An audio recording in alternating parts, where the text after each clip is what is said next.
ilaihi raji'un. Jama'a, ashe farin ciki yana sa mutum ya mutu? Ashe farin ciki yana sa mutum ya haɗi zuciya mutu? Da gaske da ake faɗa, ban taɓa yadda ba sai yau. Wata baiwa Allah je maka kai kuɗin taimako, matan nan saboda daɗi da murna ta haɗe zuciya ta mutu. Na san mabiya na da suke bin shafi na, za ku tuni wata yarinya wacce kwanaki muka taɓa biya kuɗin sauka, wacce ta so ta shiga matsala akan rashin kuɗin sauka saboda mahaifi ta kasa biya mata kuɗin sauka, wacce ta so ta shiga matsala, rayuwa ta so ta lalace. Allah ya taimaka muka haɗu muka biya mata wannan kuɗin sauka. A lokacin yarinya babu ta kasa biya mata kuɗin sauka ne saboda ita wannan uwa su bakwai ta haifa, kuma baban su ya mutu ya bar su, ita take hidima da su, kuma ita ce sai ta fita yi kwadago, ta je ta buga nan ta buga ta samu musu abin da za su ci. Saboda haka kuɗin saukan nan kuma kuɗi ne masu yawa da suka kusan 15,000. Ita kuma matan nan ba ta iya samun 500 a rana.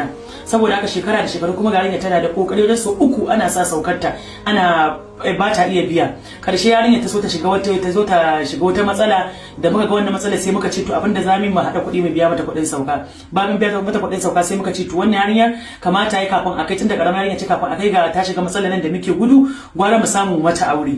Saboda haka muka faɗa wakili mu ta kawo mana case din cewa a samu yarinyar nan miji a mata aure, mu kuma insha Allah abinda Allah ya sauka zami.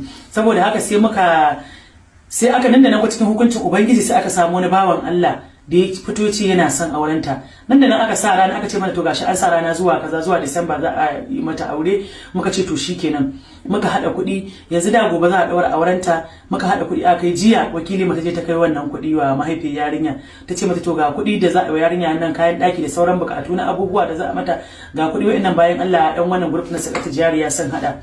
Mahaifiyar yarinyar nan ta kama farin ciki, ta kama kuka, ta kama godiya, tana ta addu'a, tana cewa su waye waɗannan mutane, wace ce wannan Fauziya, wace ce mai wannan zuciya, ta cire daga cikin masifa. Yanzu dama ashe zan iya aurar da ƴaƴana, ashe dama ƴaƴana za su yi aure. Ina tunani ya za a yi ne ƴaƴana aure, ta ina ƴaƴana za su yi aure? Yanzu sun biya mata kuɗin sauka, sun cire ta daga waccan masifar ta farko, kuma yanzu gashi za su aurar da ita.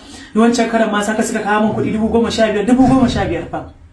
Ta faɗa matan nan ta ringa surutai kala jiya, sai ta sunkuya irin wata sujjada ta godiya ga ubangiji. Daga nan gurin matan nan ta kasa bata motsa ba.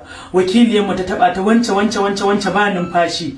Saboda haka wakiliyar mu hankalin ta tashi, ta fasa iyo, mutane aka zo aka dauki matan nan aka tafi da ita asibiti. Yanzu dai abin da ke gaya muku, matan nan rai ya halin shi. Farin ciki ya sa baiwa Allah ta mutu, farin ciki akan kuɗi da basu taka kara sun karya ba. Kuɗi da za a ɗan siyayya a siyayya ga ɗaki, baiwa Allah ta haɗi zuciya ta mata saboda farin ciki. Inna lillahi wa inna ilaihi raji'un. Ni ban taɓa shiga irin wannan lamari ba, ni ban taɓa jin taimakon da ne wanda na ce to ni da ma ko da mun sani ma ba ce za mu mata auren nan ba, ko abinda ban saka ba. Yau na kasa aiki, ina office tun da aka ga yawan matan nan ta mata yau da safe. Tun jiya ake nema na a ga yawan ba su samu wayata ba, sai yau suka sami uwa ta mutu saboda farin ciki. Jama'a, saboda farin ciki, saboda bata saba ganin wannan kuɗin, bata tattaba tunanin akwai wanda wai zai fito yau a cikin al'umma wai ya aure mata da yaya ya taimaka mata ba, saboda an bata na cikin wahala, tana cikin masifa. Kuma irin waɗannan matan ba za su lissafu ba, za su ididdigo ba, za su lissafu ba a cikin society. Haka iyayen marayu suke fama, haka suke shan wahala. Yanzu wannan mata ta mutu, ta rasu, ta bama da yara guda 7. Gwara ma ita wannan guda ɗaya, yanzu dole tunda an riga an gaba magana aure, dole za a yi auren nan, insha Allah za a daura aure. Yanzu in can yara guda 6 ina za a kai su? Na so zan ga cewa ina dangi, ba na so in ne ko sa ga cewa ina dangi. In dai dangi, ai ba ma sai ka tambaya da dangi ba, inda dangi masu taimakawa ne.